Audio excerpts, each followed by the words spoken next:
sevgili izleyenler, umarım her şey yolundadır. Florida'dan kucak dolusu sevgiler. Efendim bugün sizlerden gelen yoğun talep üzerine burada yaşayan Türkler ne iş yapar, nasıl geçinirler bunları araştıracağız. Biz şu anda Amerika'nın Florida eyaletindeyiz. Florida'da bir sürü Türk yaşıyor. Aslında son 2 yıldır buraya yerleşen Türk sayısı daha da artmış. Şu an oldukça fazla Türk tarafından da tercih edilen ve göç almakta olan bir eyalet. Bunun belli başlı sebepleri var tabii ki. Bir kere her şeyden önce burası 12 ay boyunca yaz. Hangi aydayız Kenan?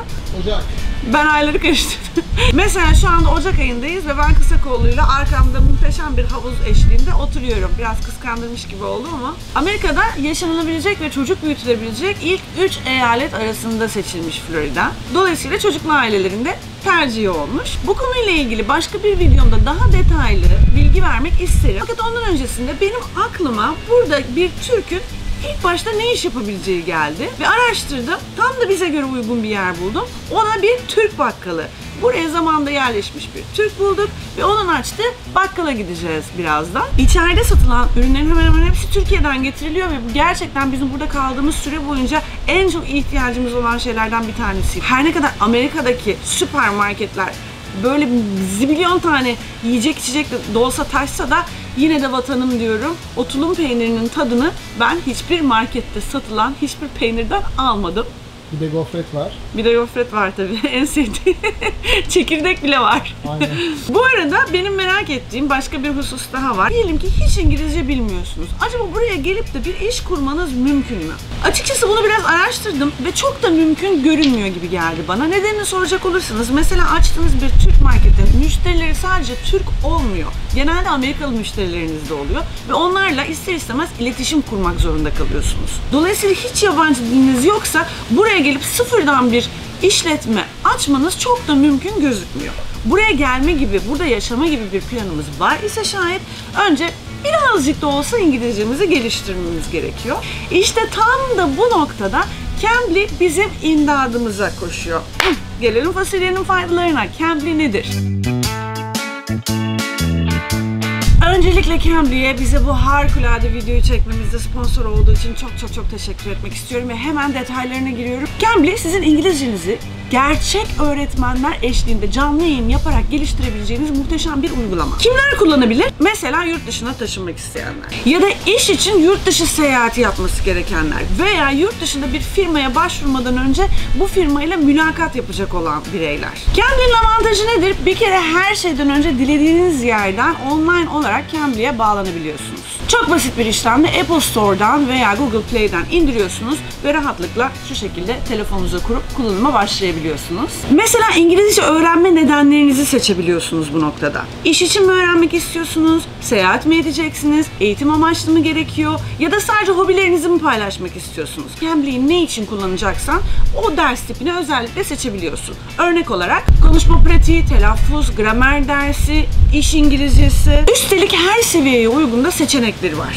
En sevdiğim bir diğer yanında eğitmenleri aksanına göre seçebiliyorsun. Hatta eğitmenin kişiliğini bile seçebiliyorsun. Sabırlı bir hocaya mı ihtiyacın olduğunu düşünüyorsun? O zaman sabırlı kategorisinden bir öğretmen seçiyorsun. Yani uzun lafı kısası bütün bu eğitmenleri eğitimlerine, tecrübelerine veya hangi konuda uzman olduklarına göre özel olarak kategorize edip seçebiliyorsun. O zaman deneyelim bakalım. Burada bir tane öğretmen buldum ben. Hemen arıyorum kendisini şu anda.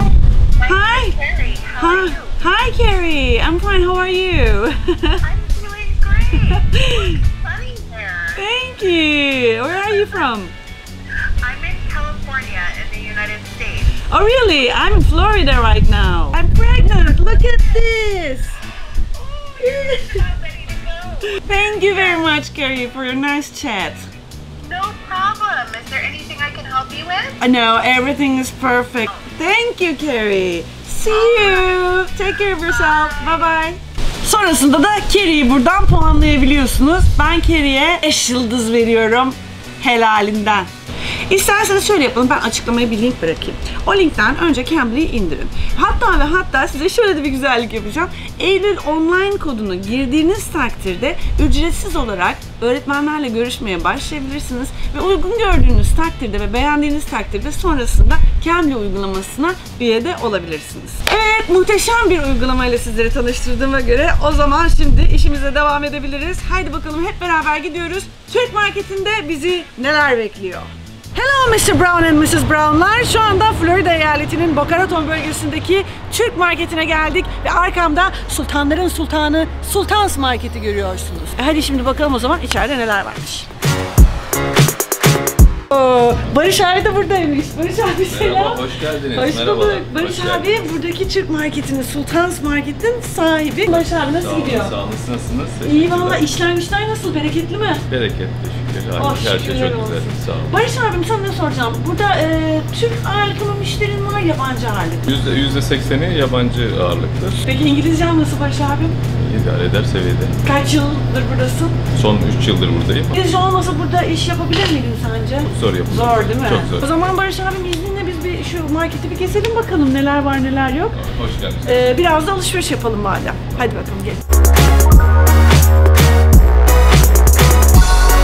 Gördüğünüz üzere beni harikulade bir şey karşıladı burada. Bunu hiçbir Amerikan süpermarketinde bulamazsınız yalnız. Böyle bir şey sadece Türkiye'ye özgü ve benim favorilerimden bir tanesi. Bu arada fiyatları da size tek tek anlatacağım. Bunun fiyatı mesela $3.99'mış. Ama şundan bahsetmek istiyorum. Şimdi $3.99 deyince lütfen bunu Türk lirasıyla karşılaştırmayın. Birim fiyatı üzerinden hesaplama yapalım. Çünkü $3.99 demek, evet TL fiyatıyla 15 küsür liralar yapsa da aslında Amerikan doları ile insanlar burada maaş kazandıkları için 3.99 lira gibi düşünebilirsiniz bu doları. Buradaki ürünlerin çoğu aslında Türkiye'den geliyor ama özel olarak yabancıların da anlayabileceği şekilde paketlenmiş. İçeriği vesaire, ismi dahi gördüğünüz gibi Ülker Halle Chocolate diye geçiyor. Çorbalar falan var, gayet güzel. Ay, domates çorbası çok güzel. $1.99 bir çorbanın fiyatı, hazır çorbanın. Çocukluğumu hatırladım. Hobinin kakaolu fındıklı kreması. $5.99. Tahin pekmez. Yine Amerikan süpermarketlerinde asla temin edemeyeceğiniz bir şey. Hemen bakıyorum fiyatına. $8.99. Bakın. Poğaçalar. Poğaçalar $6.99. 1, 2, 3, 4. İçinde 5 tane var ve $6.99 satılıyor. Dondurulmuş poğaça sabah kahvaltılarımızın vazgeçilmezi. Bunlar tabii Amerika'dan nimet sayılıyor arkadaşlar. Bakın bu böyle $3 mesela. Kuru yemişlerimiz tamamen ülkemize özgü kuru yemişler. Bunlar da Amerika'da çok zor bulunuyor. Mesela bir çifte kavrulmuş sarı leblebi bulmak çok zordur burada. $5 satış fiyatı var. Ve işte benim favorim bol tuzlu çekirdek. Dünyanın neresine gidersem gideyim yanımda çekirdek götürmeye gayret ediyordum. Buraya getirdiğim çekirdeklerim de bitti. Ama Allah'tan burada yenisini buldum. $2.29. Burası böyle mesela tatlı alanı yapmışlar. Hazır tatlılarımız aşure, spangle, çikolatalı fındıklı sos. Fiyatlarında mesela aşurenin fiyatı $3.99. Bunlar yine bizim damak zevkimize uygun olan köfte harçları. Diyelim ki canınız Florida'da şöyle bir Adana köfte çekti. O zaman geliyorsunuz, bu harcı buradan alıyorsunuz. $2.69 fiyatı varmış. Bakın yine demin de bahsetmiştim. Eti Sesame Sticks diye geçiyor. Yani İngilizce yazmışlar. Etinin birçok ürünü bu şekilde geliyor buraya. $2.99'da fiyatı var. Burası da yine böyle bisküviler bol bol. Kemalpaşa tatlısının içi, bunu biliyorsunuz. Şekerli sütle karıştırıyorsunuz. Muhteşem bir şey ortaya çıkıyor. $2.99. Yine böyle misafirlerinize özel $4.99 küçük tatlı kurabiyeler. Hani olur ya, biri kız istemeye gelir, bir şey olur. Bir de bir hayat kuranlar için bunlar lazım olan şeyler. İşte bir Türk marketin olmazsa olmazı çay grubu. Benim favorim şu. Turist çayı.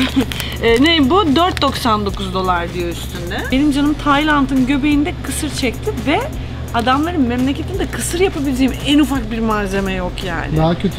Daha kötüsü hamile oldum, yeni öğrenmiştim, bildiğin aşermişim.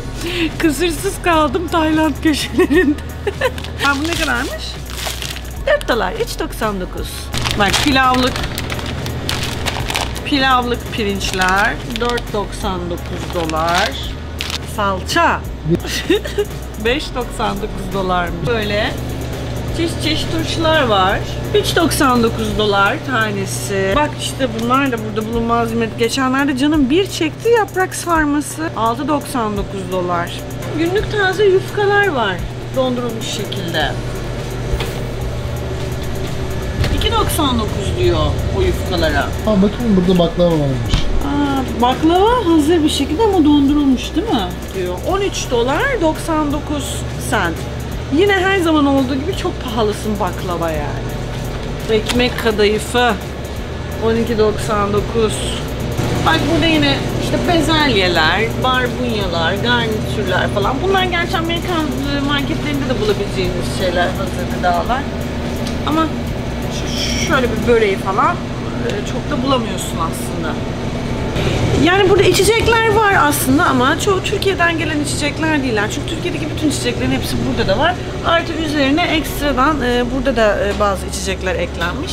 Böyle bunlar daha yabancılara yönelik şeyler.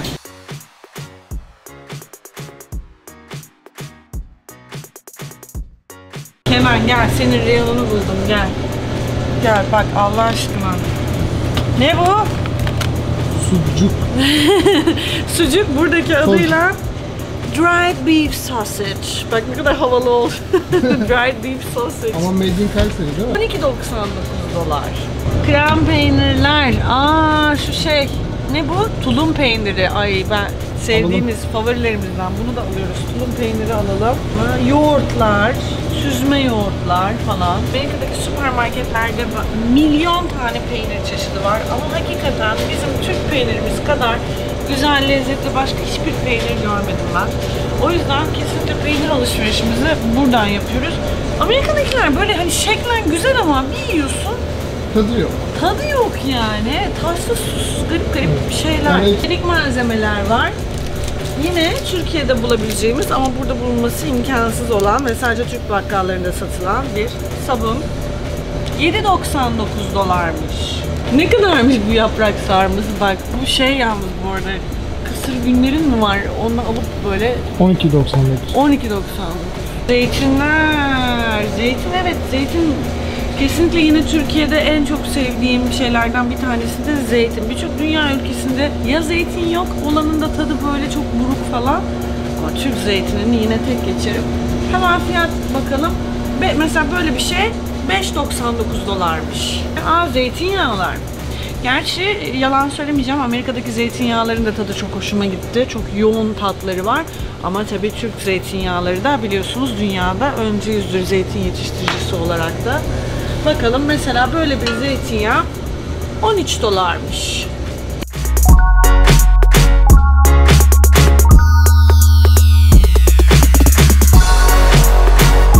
Yanımda Sultans marketlerinin en ufak varisi var. Barış Bey'in oğlu Harun yanımızda. Ne haber Harun? İyiyim, nasılsınız?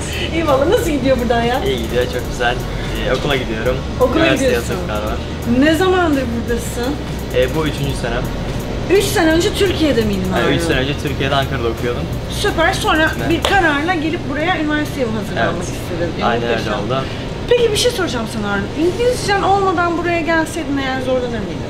Bence zorlanırdım çünkü yani okulda herkes İngilizce konuşuyor. Değil Hiçbir mi? şey bilmeyeceksiniz. Doğru. Aynen. Peki şu anda okul nasıl? Yani seni insanlar böyle kolay kabul ettiler mi? Bir Türk olarak Amerika'da kendini nasıl değerlendiriyorsun? Kendime hem İngilizce biliyor olarak geldiğim için daha rahat hissediyorum. Onlar da zaten çok sıcakkanlılar. Hemen hani Türk olduğum için ve başka bir şey olduğum için hiç yargılamıyorlar. Gayet Gayet samimi senin de karşılıyorlar. birebir böyle yüz yüze konuşarak Aynen, pratik rahat bir etme şekilde. imkanı oluyor değil mi? Duyduğuma göre babam maaş vermiyormuş ama son model bir Camaro'm var. Ya, İstemiyorum. aynen, Neler aynen, var? aynen öyle. Mustang. Mustang aynen öyle. miydi? Pardon, Mustang, özür evet. dilerim Mustang. Aynen, En güzel çalışıyorum. çalışan diyorum vallahi süper. Aynen. Var mı söylemek istediğin bir şey? Buradan Ee, hayranlarına, Evet, takipçilerine. hayranlarıma, takipçilerim, ben Harun Tan, aynı zamanda gitarla çalıyorum.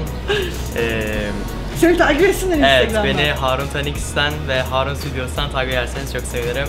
Süper. Teşekkürler.